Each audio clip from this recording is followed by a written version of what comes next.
Hello and welcome to episode 9 of Sports and Other Things. I'm your co-host Gabe, and with me we have a co-host Troy, and very special guest, a third guest on the pod, my brother Brady. Guys, how's it going?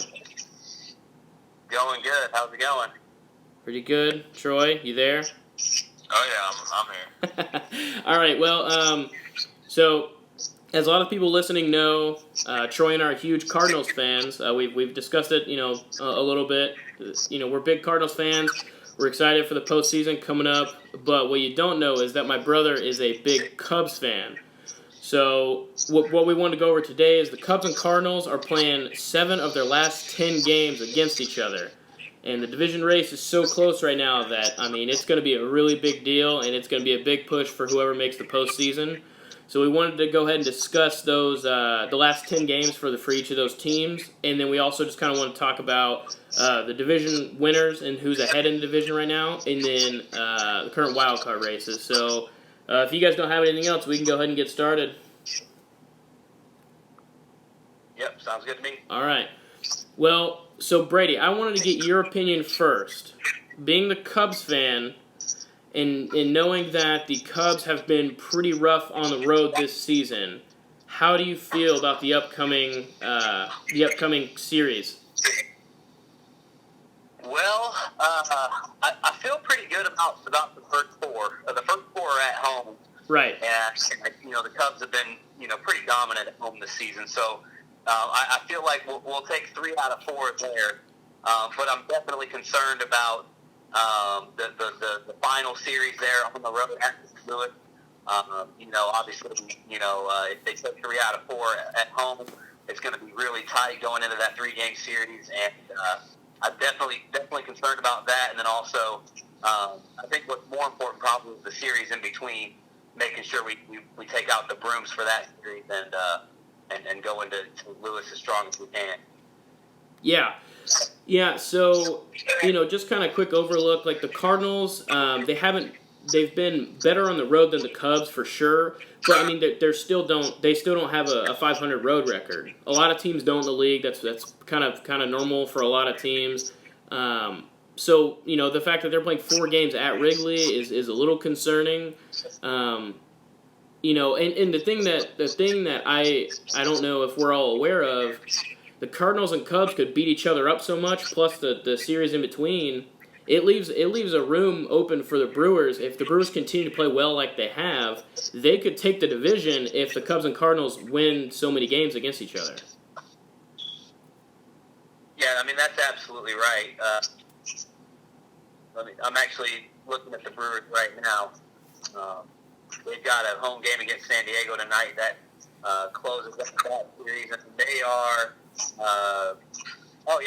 They've got a cakewalk schedule to play out. They're home against the Pirates for 3, and then on the road in Cincinnati and Colorado. So there's no reason why the Brewers could win at least 6 or 7 of those. Right, and so if and they're 9 in the last 1 or 9 out of their last 10 they won. Right, that's true too. Yeah. Yeah, so it's definitely going to be interesting because, let's say the Cubs do win 3 out of 4 against the Cardinals. Well, that's 3 games the Cardinals lost. Let's say that both teams sweep the Pirates and sweep the Diamondbacks. Well, and then if the Cardinals sweep the Cubs, so that means that the Cubs and Cardinals both lost. Well, okay, so the Cubs would lose 4 and the Cardinals would lose 3.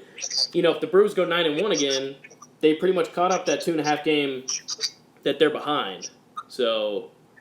Yeah, absolutely. So, and yeah, I think both teams have a chance to. They're 2.5 behind the Cubs. They already won today. I think both the Cubs and the Brewers will close that evening. The other concern is the Nationals. Right. Well, and we'll get into the wild card a little bit later, because I don't think, as of right now, I don't think the NL Central is going to get 3 teams in. I think one team will get in, and obviously the other one who wins the division will get in. But I think it's going to be a combination of the Nationals. The Nets may also, the Mets may squeeze in there. It kind of just depends. Troy, what are some key things you're going to be looking at for these upcoming series? Well, I think that if the Cardinals can hit the ball a little bit better than they have been. Their defense and their pitch has been pretty good. It just it all depends on if they decide to wake up the bats or not. If they come out hitting, I mean, they should be able to win enough games to clinch it. Well, and the weird thing about the Cardinals, they do this thing where they'll be super hot for like 5, maybe 6 games, and then they'll get cold for another 5 or 6. So it's like they could go 7-3 for a 10-game stretch, and then go 4-6. You know, it just depends. Like Paul Goldschmidt, he has games where he'll hit 2 home runs in a game, and then he won't hit another home run, or he won't play very well for the next 8 games. It's just you're right there. Their batting all season has been very inconsistent, but there's a lot of things to look forward to. Like the Cardinals were worried that they were going to give up on Colton Wong and Harrison Bader. You know, they were struggling earlier in the season. Well, they stuck with them, and now their defense is one of the better defenses, I think. And then their pitching has been pretty solid as of late. So, you know. Yeah, then for the first half of the season, our pitching was like kind of looking bad, and we were like, we don't get it, because like last year we had several guys step up and pitch really, really well. Yeah, and we're just kind of like, where's this bad pitching coming from? Like, why are we giving up so many runs, so many hits? And I think they really figured it out in the second half of the season. Yeah, I mean, Miles Michaelis, like last season, he was one of the leaders in wins for the National League, and then this year, I mean, I think he's like 9-12 or something like that. So, like, it's definitely flip flopped compared to where it is. Adam Wainwright's still, you know, he's doing okay, but still, like, nobody's like having a great season from the mound. Flaherty's had a pretty good season as of late. Yeah. But he hasn't been a starter the whole season, so that's the thing. Like he came in later and just played well. And Miles and what's up? Did I hear somebody say something? No. Okay, well, so Miles and Adam Wainwright have been doing better as of late, but you know there's still games where they'll give up 5 to 6 runs within the first 3 innings, and it's just like obviously there's nothing you can do about that. Michaelis is 9-14. He was 18-4 last year with a 2.83 average, or 2.83 ERA. This year he's 9-14 with 4.29 ERA. Yeah, I mean that's the thing. Like it's completely flipped. And Brady, I don't follow the Cubs enough. How is the current pitching? Like in your mind, how do you think the pitching is going right now? Because I don't pay attention to the Cubs enough to know how good their pitching would be and how good they would be if they would make the playoffs. You know, the Cubs. You guys are talking about the Cardinals right now, and I'm listening in, and I'm just like, you know, the Cubs have, you know, very similar problems. I would say that right now the discussion that we're having is between 2 teams that, you know, are loaded with talent, but are, I would say, I don't want to say severely, but definitely underperforming, you know, from a consistency standpoint throughout the season. I mean, these teams shouldn't finish with 92, 93 wins, but we're talking mid and low 80s right now, where they're at. You know, the Cubs right now, their pitching is okay, but they just had that series over the weekend in Pittsburgh where, I mean, they scored a ton of runs. I think they scored like 47 runs or something like that in 2 games. But they also gave up 15. You know, they had one game where they gave up 1 run. You know, the other 2 games they gave a ton of runs. And then, you know, previous to that, you look at the San Diego series and the Milwaukee series. And then, you know, even go back to just before that, there was the Nationals. I mean, they're giving up tons and tons of runs. It's been from a pitching standpoint, very, very, very inconsistent. Yeah, well, you know, there's a ton of money on pitching, and it's not coming through. Well, and I, you know, you and I were kind of talking about it last night. You know, the whole pitching staff has kind of had an overhaul. You know, they had Yu Darvish at one point. They had Jake Arrieta. Both are gone from the team. And so it's kind of, you know, their pitching staff has kind of had an overhaul as of late. And you were telling me that you just weren't overly happy with how that has turned out. Well, they still have Darvish, but you know what happened. You know, of the 2016 season, or 2016 or 2017 season. At the end of the season, when Garrietta's contract was up, the story was that Epstein basically went to Arrieta and gave him like a really low ball offer and was like, "Hey, here's your offer, take it or leave it." And if you leave it, we're going after Darvish. And so it's basically like, "Hey, look at Darvish. We want nothing to do with you." And this is, mind you, this is after Jake Arrieta produced that ridiculously low second half ERA and won a Cy Young and was carrying the team on his back for solid 2 seasons there.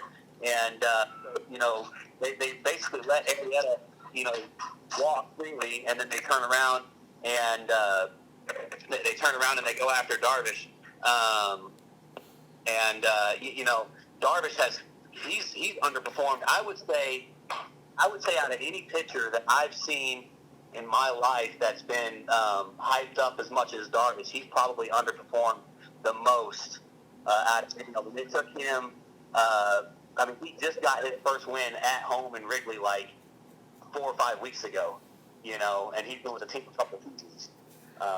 So it's been, and then they went after Brandon Morrow, and he's only pitched just a handful of games for the Cubs. He's been injured the whole time, and it's just been a nightmare. Yeah, well, and that's the thing, like, I think pitching is one of those things where it's definitely a hit or miss with a lot of teams, unless you're the Astros at this point, unfortunately. Right. It's like Troy and I were talking, like Miles Michaelis, like he had such a great season pitching. Now next year he's not doing very good. Like, pitching is so inconsistent from year to year, and then the roster changes so much that it's hard to. Your pitching staff is one of the things that it's so hard to keep consistent year to year. But I definitely think 7 of these 10 games, hopefully the aces for each teams can come out and perform and do well. Obviously I want the Cardinals to win, but I don't want to be pitching against subpar pitchers, because if we're going to go into the postseason, I want to know that we can perform against some of the better pitchers in the league. So we need the best competition possible. Absolutely, and I'll say this, that I like Joe Madden as a manager, but one thing that really irks me about him is he is not a good confidence builder for pitchers. And what I mean by that is I would say pretty much every pitcher that's been in his system, except for maybe Lester and Arrieta. Arrieta's not there anymore. But pretty much everybody else has had an extremely short chain. I mean, he brings them in to face the batter, they give up a hit, and he immediately yanks them. It's like, wait a second, and then he brings another guy in there, and they give up a home run. Well, so it's just that's one thing that irks me about his manager style, and I think that has actually hindered the situation more than it's helped it. Again, I do like him as a manager. Yeah, and the thing is, like, I'm really glad with the current situation in St. Louis. Like, they got rid of Mike Matheny, and Mike Matheny, did he have success? He did, but the Cardinals didn't make the playoffs for 2 years, for the last 2 years of him being a manager, and then they were struggling late in the season, and so I couldn't be more happy with the change. I was not 100% sure how the manager change was going to go. I know that Mike Shield was doing well towards the end of the season, and they had like one of the best months in August, and then he got that 3-year deal. They started the season kind of iffy. I didn't know what to expect, but I think overall Mike Shield has turned out to be a really, really good choice from upper management. You remember, I think it was 2 years ago, or I guess it had to be a little bit before that. I think it was maybe it was 3 years ago. It might have been the year that the Cubs won the World Series, or it was the season after. But the Cardinals were wallowing around 500 all year long. And I remember I asked you, I'm like, you think they should get rid of Matheny? And you were like, no, they should never get rid of him. It's not his fault the players underperform. But, from that perspective, they finally did. Yeah. And they have overhauled a little bit, but they still have the same core, and they're playing much better. Well, and here's the thing, like, each of the last 3 seasons they finished above 500, but just missed the playoffs. Right. And so like a lot of the time is because they come in slow out of the gate and they have so much ground to make up that they can't quite make up enough to take a wild card spot over the division. But you're right. I mean, like a lot of the roster has been here a while. Dexter Fowler's been on the roster for 3 years now. Matt Carpenter's been on the roster forever. Colton Wong's been there forever.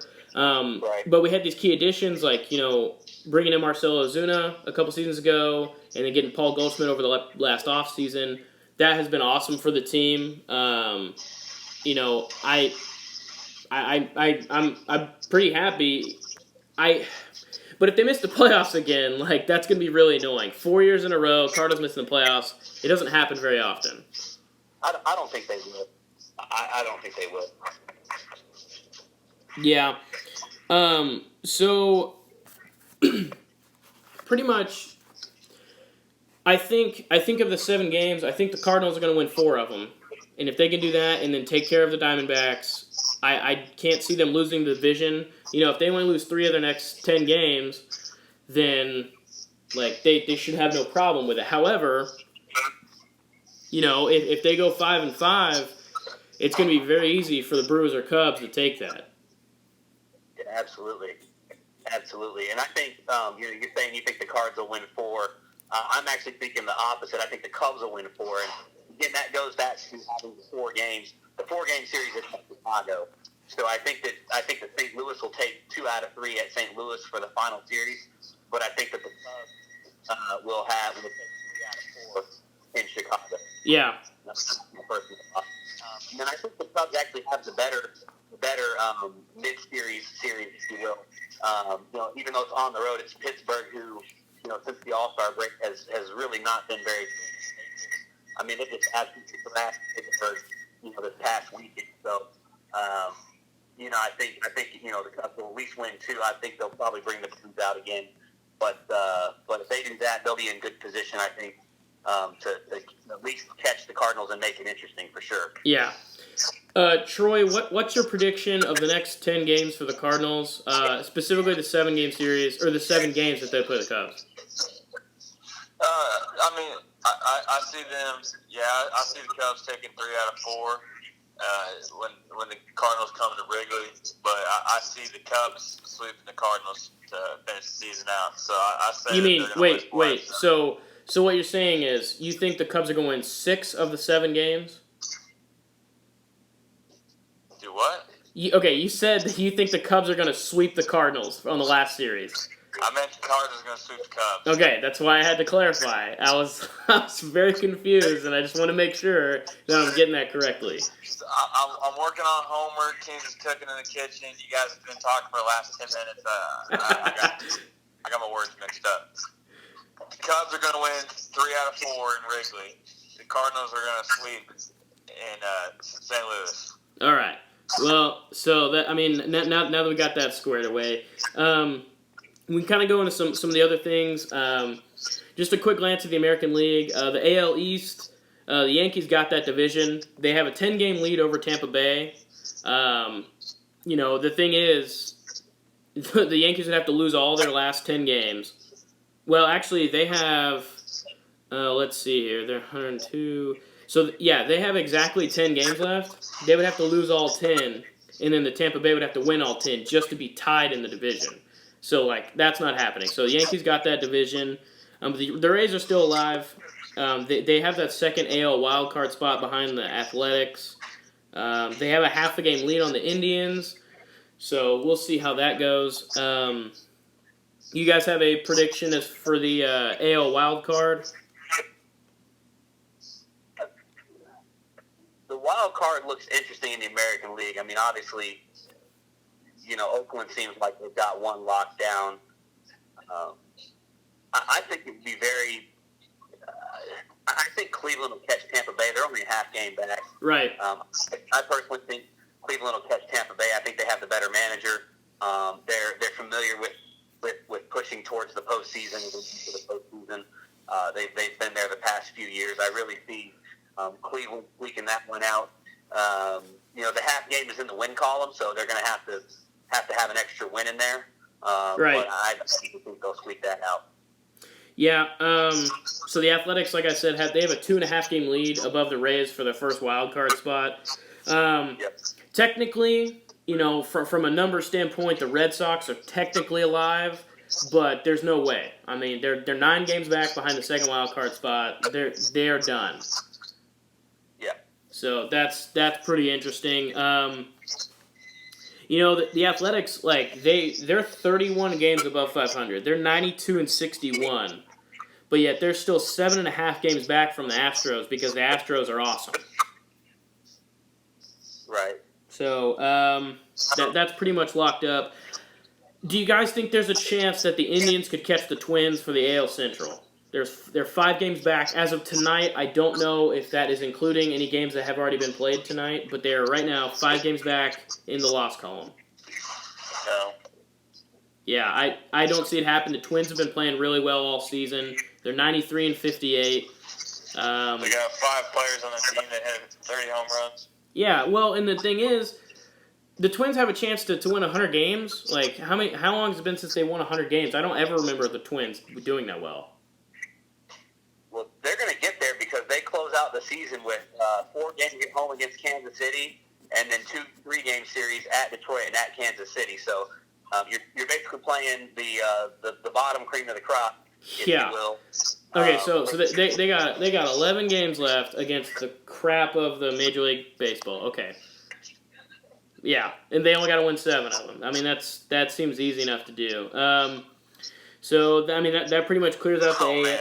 What'd you say? The last time they won 100 games, 1965. I remember that season. Yeah. No, I really don't. Oh, man.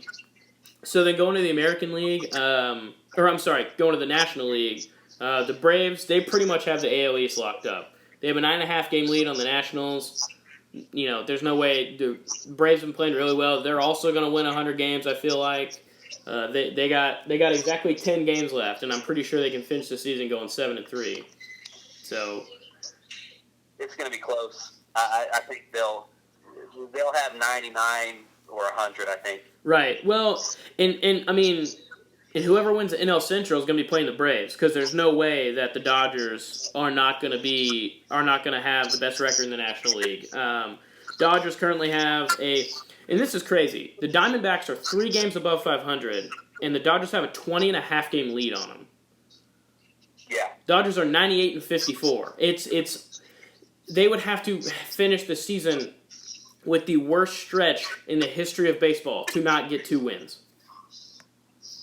I don't know about worst stretch. The Orioles are still a stretch.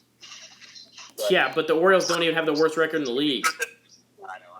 I'm just saying. Dude, it's crazy because Detroit's going to finish with more losses than the Dodgers are probably going to have wins. That's a possibility. Yeah, I mean, the Tigers, they have to win 5 games to get 50 wins. Wow. Yeah, they're 45-105 right now, I believe.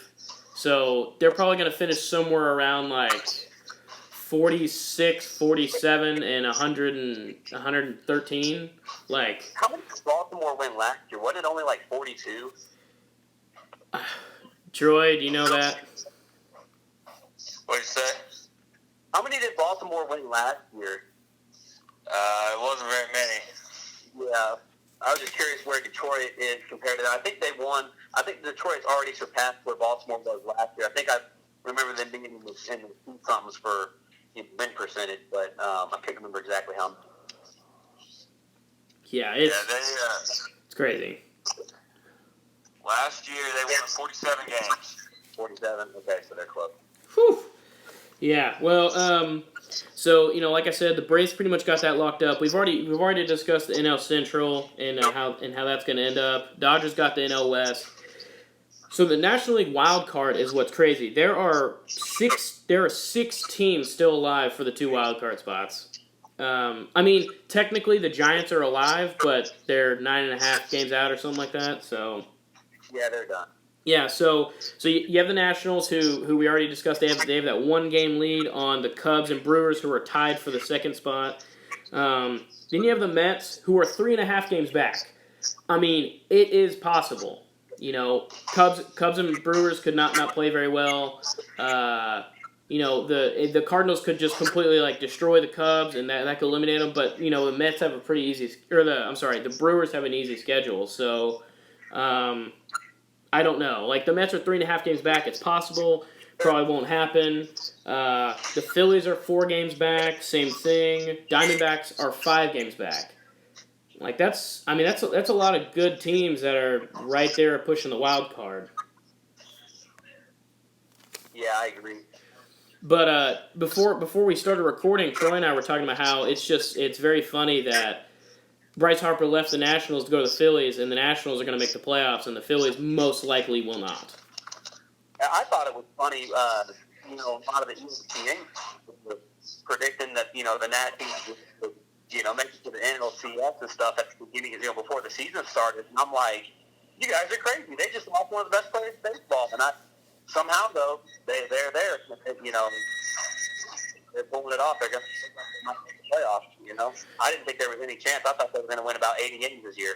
Yeah, well, the thing is, Troy was already kind of discussing it. Like they have a really good pitching staff. I'm sorry, not pitching staff.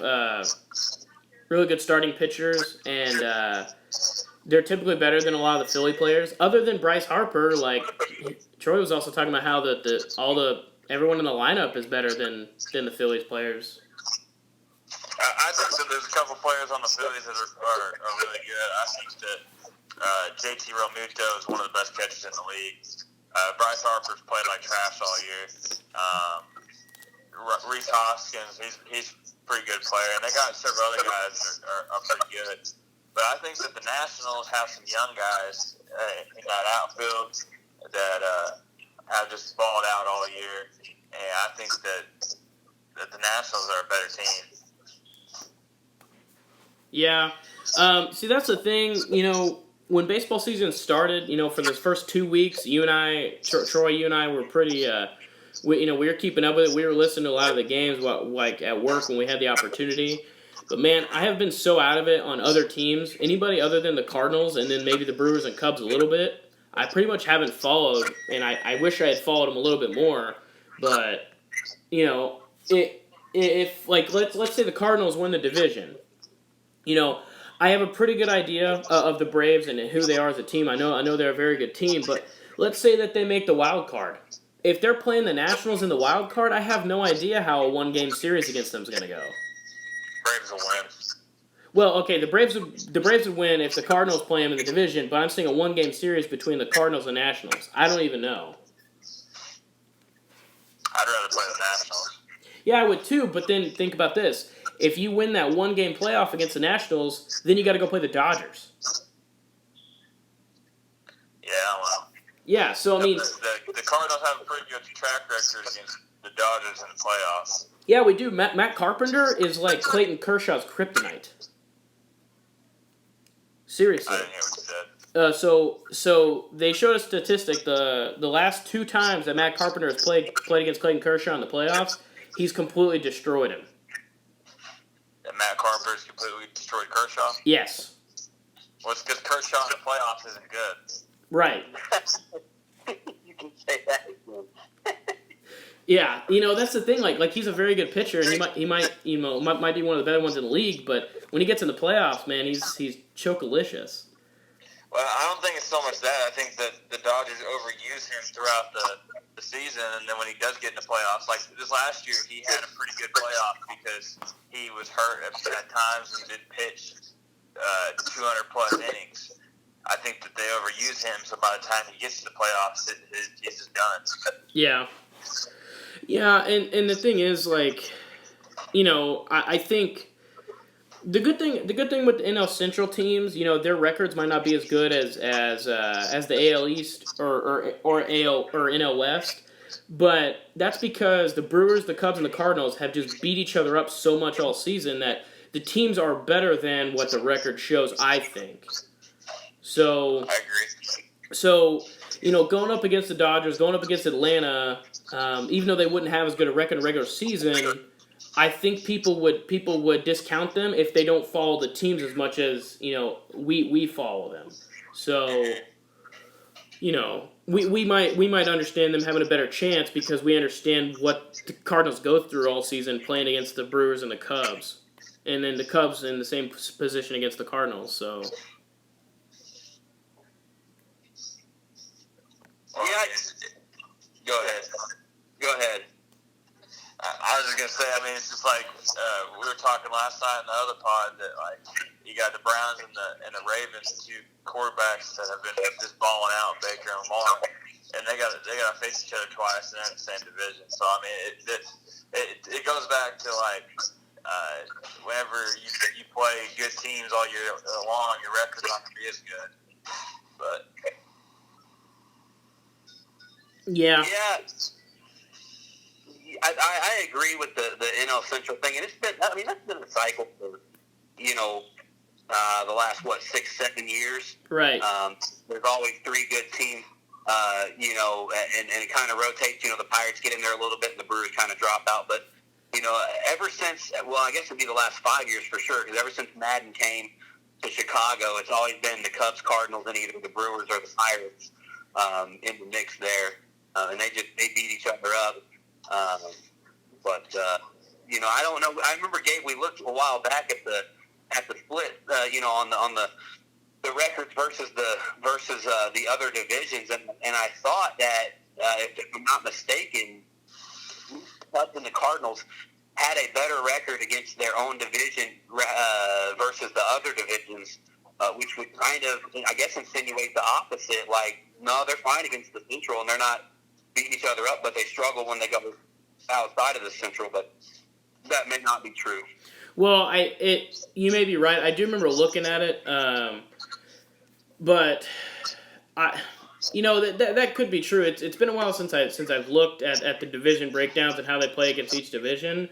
But I mean, we don't really know. I mean, the postseason is a whole different ball game, and the teams just have to finish the season strong. Like it all depends on how you're playing at the end of the year.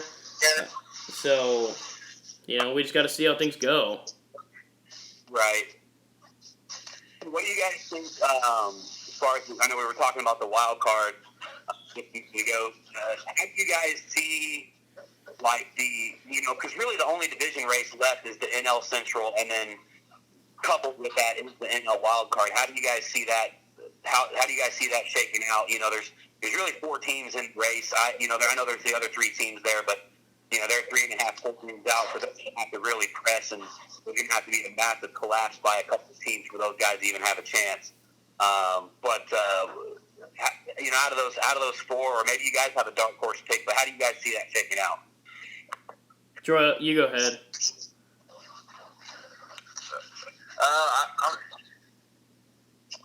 I don't know. I think that the Cardinals. I don't know. There's so many possibilities that's going to happen in the next week. In a perfect world, I'd say the Cardinals are going to win out, go on, and Brewers are definitely going to win some games. I think it's going to come down to who plays better, the Cubs or the Brewers. Okay. And so you think that the Cubs or the Brewers are going to travel to Washington for the one-game playoff? Yeah, one of them will. Either that or they'll host it. I mean, the Nationals only have a 1-game lead, but I just don't. I don't think the Nationals are going to get knocked out. They've been playing really good all season. I think they'll probably make the wild card, but there's still a very easy possibility for 3 NL Central teams to get in. Like, you guys remember 3 years ago, Cardinals had the best record in baseball, and then who were 2 and 3? The Cubs and the Pirates. It's just unfortunate that they were all in the same division. Yeah, that was 2015. Yeah. Sorry, yeah, it was 4 years ago. I'm sorry, 4 years ago. So, and I remember, I have a very good memory of that season because that's the year that the Cubs, went to the NLCS, defeating all their divisional rivals. Well, of course you remember that, but they played the Pirates in the 1-game series, and then the Cardinals did lose, but it's not like it was a massive upset because even though the Cardinals had the best record, the Cubs were right behind them with like 2 less wins. Like it wasn't a big difference. Oh yeah, no, it wasn't a huge upset. I think the bigger surprise was that the Cardinals were really, they were very, very good that year, but everybody was shocked because I believe the Cubs won 97 or 99 games that year. I don't remember. Right. But they were like, man, this is not supposed to be the year that the Cubs win this many games. It was supposed to be 2016, and that, obviously that was the year that they ended up winning the World Series. But they were like, the Cubs are good a year early. How did that happen? So that was pretty interesting there. I want to put my prediction out there if I can. I see the Nationals collapsing and missing the playoffs, and the reason I say that is they have 3 games. They have 3 games at Miami, but then they have 5 games at home against the Phillies, and then they have 3 games against the Indians. So you have to think that 3 days from now the Phillies are still going to be in the mix. They're going to still be pressing for that playoff spot. I think they go out there, win a couple of those games. And then Cleveland, obviously, they're in a very tight battle there with Tampa Bay, and I think the experience of the Indians there, coupled with their manager, I think that they're going to go out there and take at least 2 out of 3 from the Nationals there. If the Cubs can win 7 out of their last 10, or even 6 out of their last 10, and you think the Brewers are going to win 7 or 8 out of their last 10, and kind of the same thing for the Cardinals. 6 or 7 out of their last 10, then those 3, should kind of hold. Maybe there's a little bit of a change up in the Central who the actual wild card team is, but I think those 3, have the better path in, if you will, even though 2 of them have to play each other, the Cubs and the Cardinals. Yeah, I mean that's. I guess I did not know what the national schedule was going to the end of the season. That's interesting. They're playing 5 games against the Phillies. I mean that's a big deal, and then they finish against the Indians, which it doesn't happen very often where you have interleague play to finish the season. But I mean you're definitely right. Like the Indians are going to be right there. They're going to be pushing. So, and the Phillies too, but the Indians will have a little bit more of incentive because they're much closer and have a more realistic chance. So that's definitely interesting because the Nationals are on 1 game behind. They lose 4, maybe even 5 games. Like they're gonna be sweating it a lot. Yeah, so. I mean that whole wild card race can literally shift in 1 day. I mean, for instance, the Nationals, they lost today because they played the Cardinals. But if Brewers and the Cubs both win tonight, then, they're only a half game behind the Nationals. Well, if the Nationals go out tomorrow and choke against Miami, the Cubs go out and get a win, and the Brewers go out and get a win, guess what? They're in the wild card spot, and Nationals are out, yeah. 1 behind the Cardinals, and the Nationals are on the outside looking in. Yeah, I mean, that is definitely interesting. I didn't look at the schedule well enough to know, but there's so many possibilities the way the NL wild card could end up, or even the AL wild card, and that's the crazy thing about baseball when you get towards the postseason. Most of the time, every playoff spot's not decided till coming up to the last few games. Right, especially in the National League. Right. I will say this: if the Cubs have to go on the road for the 1-game playoff, I'm just going to leave my W flag in the closet because I don't think they'll win with their road record this year. I don't think they'll pull it off. If they got to go to Milwaukee or Washington, I mean they got swept by Washington like 2 weeks ago, and then I think they got swept by the Brewers, or they lost 2 out of 3 or 3 out of 4 just a couple weeks ago as well. So I'm not liking those odds, so I'm really hoping they'll either host the wild card or somehow pull out the division. Yeah, it's all going to be interesting. I think what I'm going to try and do is the thing is normally the season ends and then there's usually 1 game or 1 day gap, and then they start the postseason because usually the wild card game has to happen before a lot of the other division series will play. So what I'll probably end up doing is the night that most of the things are decided and like who the wild card spots are, I will try to get something out there and we can kind of discuss how the season ended. Brady, I mean, we would definitely like to have you back on. I know that the Cubs and the Cardinals, both teams will probably make the playoffs. So like that's definitely going to be a hot topic. But you guys have anything else you want to talk about? What do you think? Go ahead. Carl Yastrzemski's grandson hit a home run in his debut. Doesn't play for the Red Sox, but it was at Fenway. Wow, I didn't know that. That's cool. You said that was last night? Yeah, he had his debut. MLB posted his whole thing about it, and so I was thinking that he plays for the Red Sox because like he'll play his grandpa's left field and blah blah blah blah, same position, all this stuff. And then I watched the highlights, like he hit a home run. I'm like, he's not wearing a red jersey. He's wearing a black jersey or a white, or like a black and gold or whatever color it is. Yeah. Bronze. And I'm like, what the heck? So then I look at it, I'm like, oh, well, he's a Giant, but he's playing his debut at Fenway. That's cool. That's pretty cool. What do you guys think about Joe Madden, job security? Oh, yeah, that's right. I did want to talk about this. I'm glad you brought it up. Troy, I'll let you go first.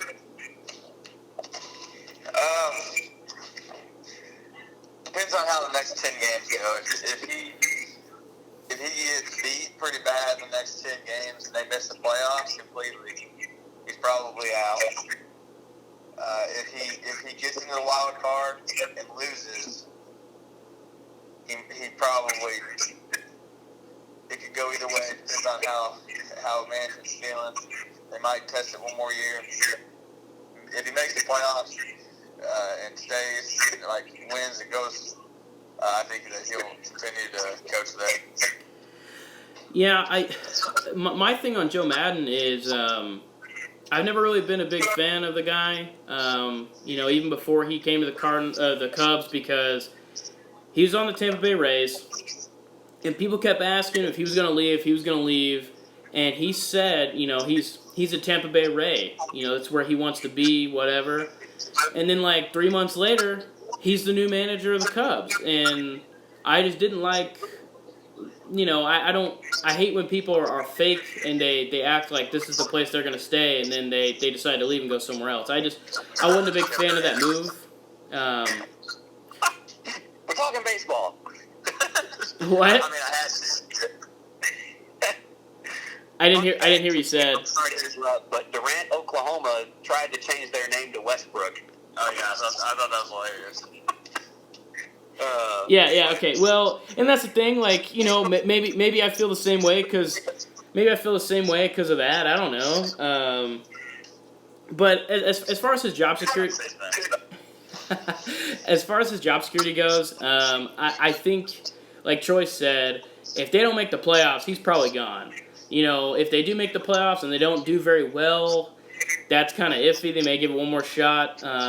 But if they make it to like the NLCS or whatever, I think he's gonna be there just fine. They may not give him like a big extension, but I know that they'd probably keep him on for probably 2 more seasons. So, and then Brady, you were telling me either last night or a couple days ago that you are not overly happy with Theo Epstein and his job, and you were saying that you wouldn't be surprised if he was gone.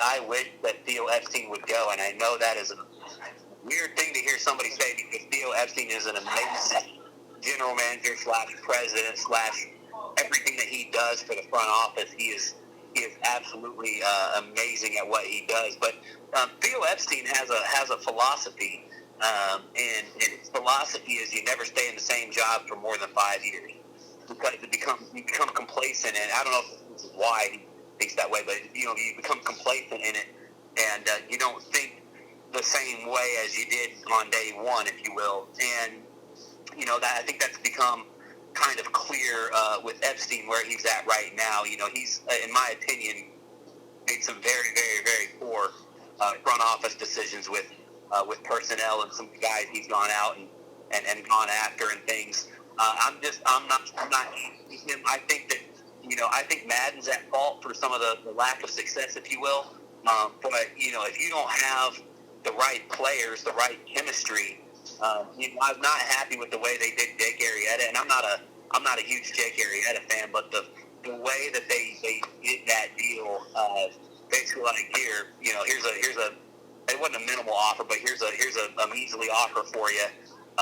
You're welcome to stay if you want to take that offer. Otherwise, we're going to go get this guy over here. And it's like, man, that guy just won you a Cy Young, put the whole team on his back for multiple seasons. And then to point at Madden and say that he's to blame. I don't like that. Like I said about Madden, I like him as a manager. But there's some things I don't like. Like, I don't like his short leash on pitchers. But I like Joe Madden because he's gutsy. And, I'm concerned because you can look at it a couple of ways. Number one, he's in a 5-year contract. He's in the last year, and there hasn't, to my knowledge, really been any for him. So that tells me right there that, kind of like what you said, they're seeing how the postseason plays out this year. They're seeing how the last 6 games in October go before they make a decision on him.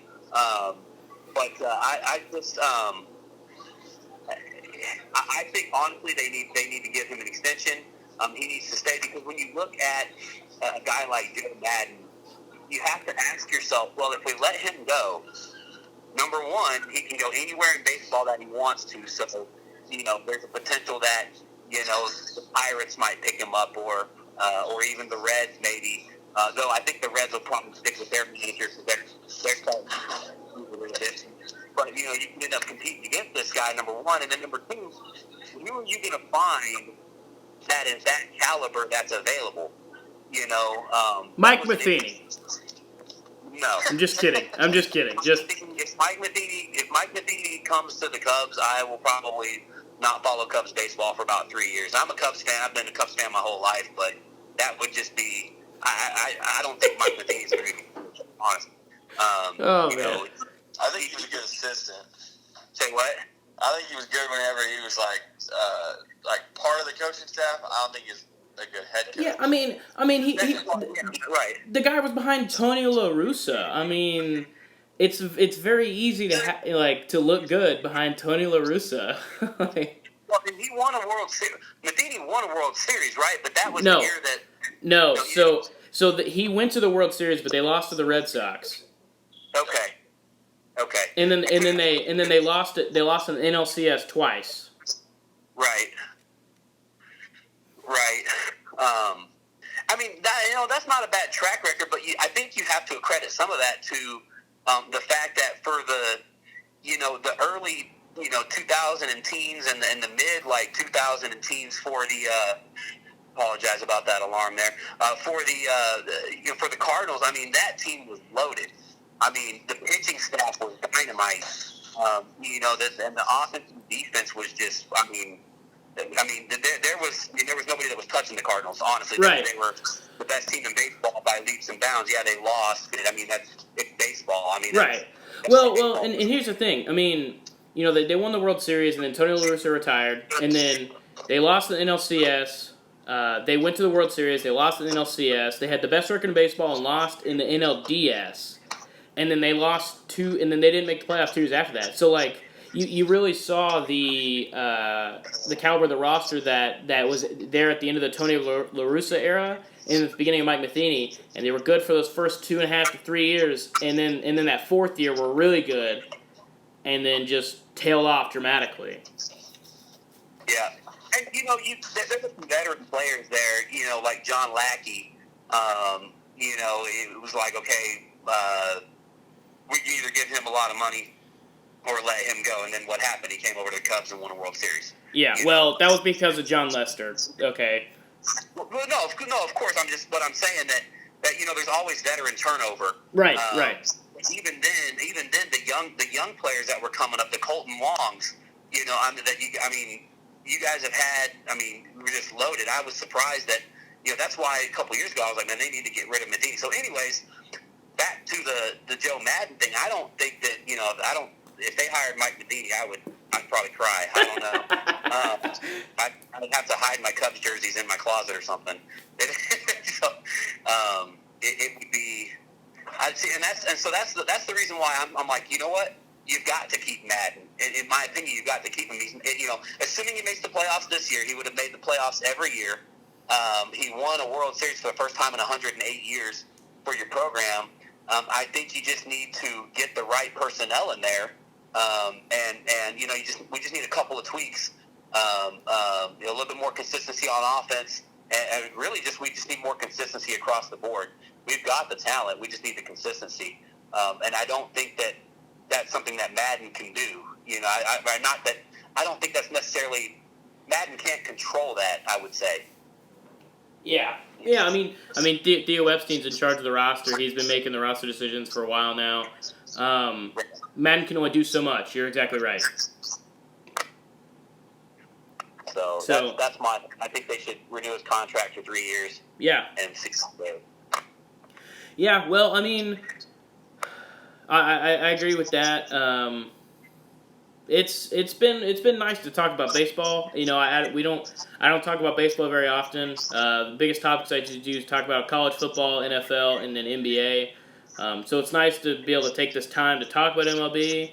I appreciate both you guys being on. Troy, I appreciate you as always. Brady, I appreciate you taking the time to call in. Absolutely. Hopefully when the postseason comes around, we can, maybe I'll get together again and discuss some things coming up. But if you guys don't have anything else, we can go ahead and get out of here. Yeah, thank you guys for having me. Yeah, no problem. Troy, everything good? You got anything else? Talking to me. Yes. Do you have anything else? My only thing about Theo Epstein is kind of what you said. Is Theo Epstein is, he's a curse breaker. He needs to go to a team that hasn't won a World Series or hasn't ever or hasn't won one in a long time. He's not going to be a guy that's just going to be your general manager for 20 years. Right. So. Would not hurt my feelings if he went to Cleveland. Yeah. Oh yeah. Well. I think with that said, we can go ahead and get out of here, guys. Like I said, I appreciate everything. We'll definitely have to get together again and talk about this. But the last thing I'm going to say is go Cardinals. We're winning the division. Done. Go Cubs, go. All right, guys. You have a good night, and I appreciate it.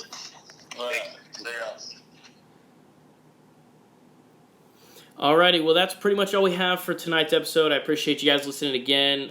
Please, like the video. Leave us any comments you guys may have. Please subscribe to our page. Follow us on any new videos that we release.